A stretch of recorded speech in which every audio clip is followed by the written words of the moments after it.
Hello and welcome. I wanted to share some of my thoughts about the wonderful DGX 670. It's a Yamaha portable grand, and if you know me from other videos, my name's Angelo and I work as a professional musician in London. I have a huge amount of electric pianos and it's a real passion of mine, not on the kind of, oh, guess how many I've got, trying to show off, but using my experience from having played them, I do like to help people make choices for new pianos that are on the market. The DGX 670 isn't particularly new, however it's been quite obvious that since lockdown there's been a big pickup in sales, so you can tell as people are getting more money, etc., working again, that it's now really on the cards as one of the top selling Yamaha portable grands. So I'm going to just share maybe 4 or 5 different features of it. Rather than go through a whole video, I'll leave that to the Yamaha Corporation. But I will show you what it's possible to do when I work with this. I do things as outrageous as beatboxing and funk, Euro, techno music to giving a classical concert. So let's start with the classical concert. Do I think this piano is suitable for being able to use by a classical pianist? If you're a concert pianist, no. However, if you are pretty good, high diploma level, past grade 8, if you go by levels, yes, I think you could use this if you're studying piano at a conservatoire, and I use it for professional concerts. It hasn't stopped me that the keys don't have let off, and it hasn't stopped me that it's only 64 polyphony. So yes, I think you can. You can do very fast runs, for example, or very fast kind of arpeggio passages like this.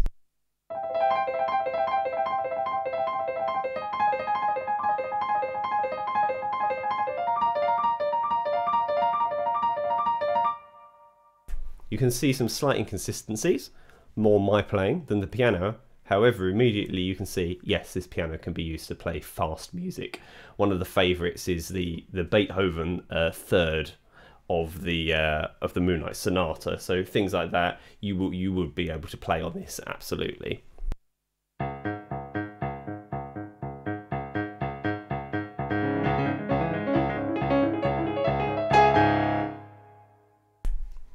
Whether you think the quality of the sound is good enough or not is beyond the point, but the actual piano keyboard is capable. I could easily play that faster too, and it's going to pick up on it without any problem, without kind of cause me any distress with the keys. So that's good. Yes, a classical pianist can do it. Secondly, would it be good as an arranger piano?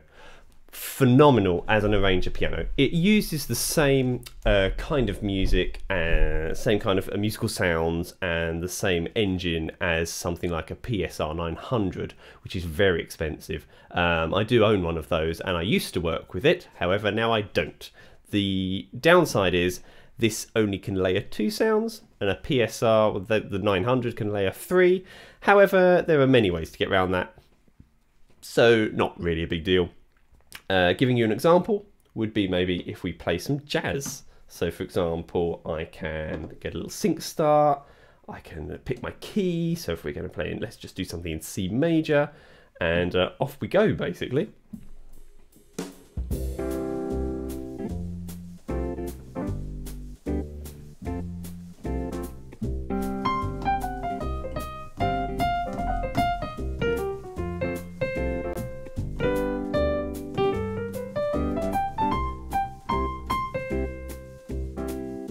It also has ending functions and it has various different beats that you can select. So it's got 4 different beats. So for example, if I'm in a middle passage, I'm coming out of an introduction, want to change it to a middle passage.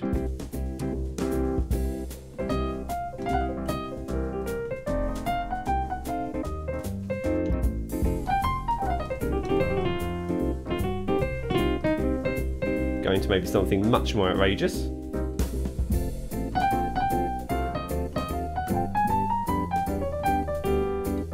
Etc. And you can use OTS link with it as well, which means it would give you a selection of instruments. So I'll mute my microphone and I'll let you have a listen to how that would be just naturally through the piano.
So when you do it, for example, there at the end, it finished without me.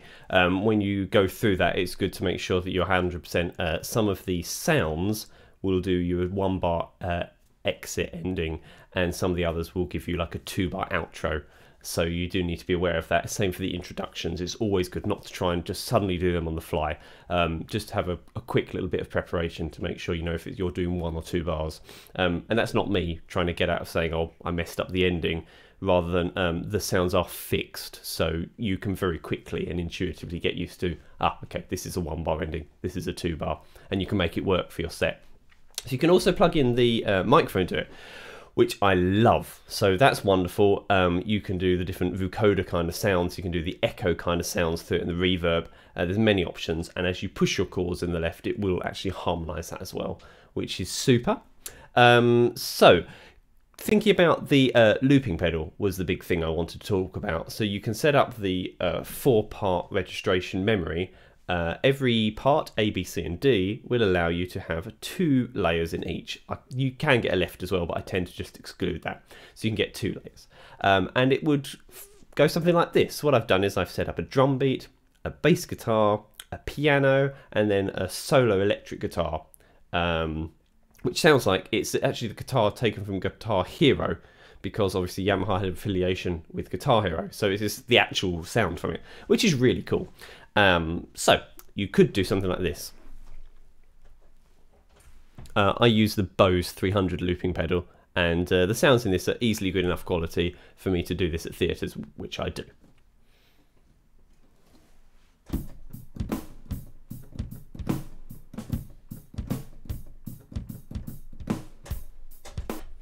Good, the only thing is I probably should turn the microphone off before I do it.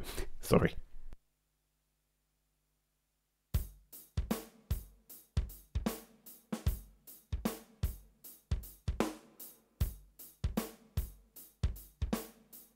So we go over to the bass guitar.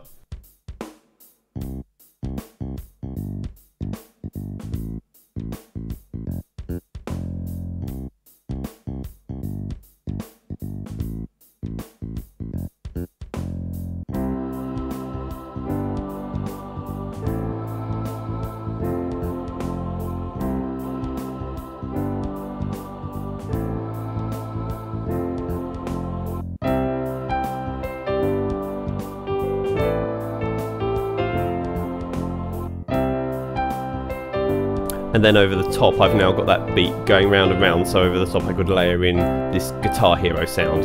And I've pre-balanced it in the piano, so I know the mix is going to be correct. Plus there's an awesome modulation.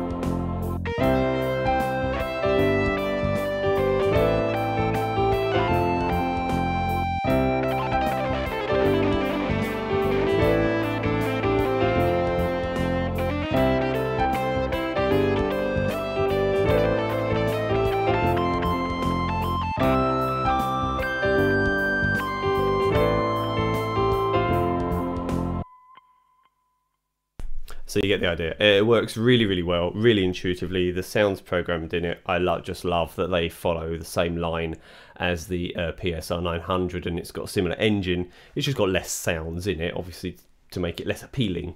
However, for between £700 to £800 in the UK, this is, I think it's phenomenal. I'd absolutely gig with this all day long, everywhere. Keybed's never been a problem for me so far. If I was going to do like a Rachmaninoff concerto, I would go for something like the Kawai MP kind of line. However, you know, because that's got let off, it goes higher than an RH3 kind of keybed. If you don't know what that means, don't don't worry. RH3 is like a standard that high-end Nords will have, and Kawai will have. Kawai and Nord collaborate on their keyboards. Well, they don't really. On the very expensive Nords, Kawai just make it for them, because Kawai actually produce real pianos, whereas Nord don't. But yeah, so you got those kind of things, but it's a very, very good unit. Speakers are powerful, 20 watts, I believe. The speakers, the downside is, say if you were going to use this from a director perspective, a musical director, the speakers are only upwards facing. So even something like the significantly cheaper Casio S100, S1000, those speakers are outwards facing, so you can play and your cast or your choir can hear you. However, on these, you get a full blast of it in your face, so you think you're playing very loudly and they can't hear you properly. And so if you're going to do it with that, you do need to monitor it, whereas actually you don't for some of the cheaper ones, just because of the direction of the speaker. However, it's not really a big deal, because if you're going to be willing to take something this big about, then you probably can fit some kind of monitoring system. I use a Bose L1 Compact, which is lovely. However, I also have a wireless Sub-Zero mixer. I know Sub-Zero are a budget make, however, it does complement this so well. It's probably one of the first mixes I've had where people have come into a room and say, wow, I thought it was an acoustic piano. Or I have many people coming up to me after a concert. I used to do concerts and people come up to me and say, Angelo, you're such a good piano player, it's wonderful. And I kid you not, since every concert I've done since January, right? Everyone. People have come up to me at the end and be like, oh, your piano is so cool. It does these sounds and it does this. Which takes me on to the final thing. So finally, you can also connect Bluetooth to it. Now, at the risk of being, you know, not be allowed to have this video out there, I do have MP3 recordings on my phone that I can play through the Bluetooth, and then I play along with them, and seriously, they do sound awesome. That's the ones where really, like, some people in the audience come up at the end and they say, oh, your piece actually made me cry, it was lovely. And mixing and layering those together is the beauty of what this piano can do. Just a small word of warning, do be careful with the sounds coming through on your recordings, because obviously if you leave the phone on, you'll get that picked up through the piano. I hope that's helped. Please do ask questions, because I know my other piano reviews are very physical, where I'll go around and I'll show you the plug sockets and the speakers and the look of the piano and the detail. And this one, literally, you can just see the keys. But the point of it was just to share the sounds and then just do a little bit of talking at the end to kind of finish off the review. Thank you so much for watching. I really appreciate it. I just said be careful about it being connected. And yeah, I really appreciate it, and please like and subscribe for more, and feel free to make comments, because I'd love to do more reviews of this piano in certain areas that people want me to, and I'm really well versed in using it now. There's probably nothing on it that I can't use, so go ahead and share it, and also share your comments and thoughts. Thank you very much. I'll see you later. Have a good one.